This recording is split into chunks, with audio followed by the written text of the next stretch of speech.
So what do you know, as somebody that's been dealing with epidemics within animals for a long time, what we can take away from what humans should be thinking about this as?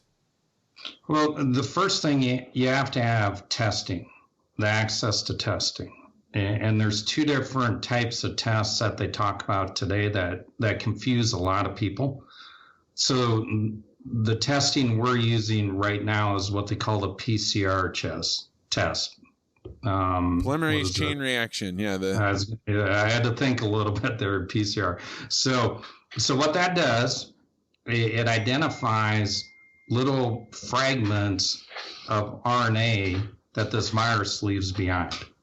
And so including dead virus. So you could have had the virus, developed antibodies, stopped producing the virus in your body, i.e. cleared the virus, but you may still test positive because you have dead virus being shed from your cells.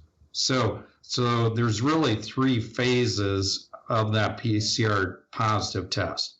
I could be preclinical.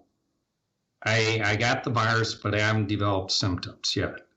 And those symptoms should, if you test positive and you're pre-symptomatic, within 2 days, either you got symptoms or you're immune to it. It's not bothering you. The second bucket is I test positive with no symptoms and I have no symptoms going forward. You're asymptomatic. The third one is I've already cleared it, but I'm just shedding dead virus. And we don't know that with that test, but those are the three buckets that you'll be in, but you'll know within 48 hours whether you're asymptomatic. So it's got to be like lifting the veil on like how many people have it, what's going on here. How have your overall employees reacted? Do they want to be at work? Are they resenting that you're asking them to come in and do it? Like I hear all kinds of different reports. Different people respond differently, and different people have different situations at home. Are they living with their grandma? Do they have an 85-year-old grandpa at home? People are petrified for the kids. What I'm telling you, Vance, look at the data. These kids are either immune or they've already seen the virus due to being in school, because there are no kids testing positive hardly anywhere on the planet. And for sure, none of them are getting deathly sick and dying. So something's going on with their kids. Either the virus doesn't affect them or they're already immune to it, because the common cold, part of that complex is 4 coronaviruses that continue to circulate. So maybe those coronaviruses are providing the kids with immunity. So, I mean, that's the thing with this. I wish we had tested a big population of kids so they can get on with their lives. And that helped mom and dad get on with their lives because they're scared about their kids.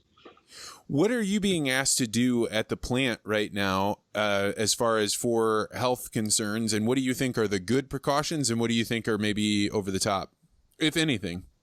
So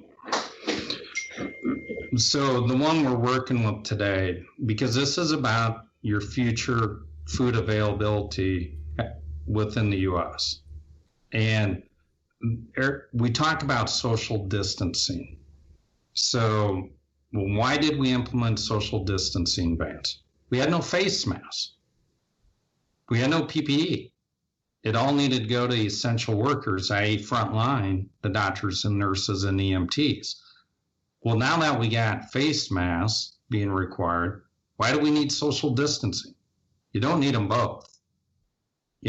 Pick one or the other. So if you're walking around with the mask, I don't need to stay 6 feet away from everybody if I got a mask on, because the mask is preventing the shed of the virus. Nobody's saying this. I have not heard anybody say this, and you're right. It's illogical. Yeah. Because we didn't have the PPE to begin with, so they implemented social distancing. Now that we got the PPE, you don't need to do both.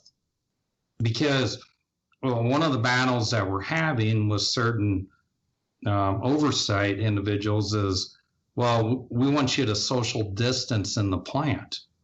You know, we can have breaks and on breaks, but these plants are in a building, okay? And the lines are set up at X amount of spacing, normally 3 foot for each employee. Well, if we got to implement social spacing, which isn't required with plants with masks and gloves and face shields, it makes no sense. What I'm telling you, if it gets implemented, your production goes down to 60% of what it was. That means a lot of people will not have meat.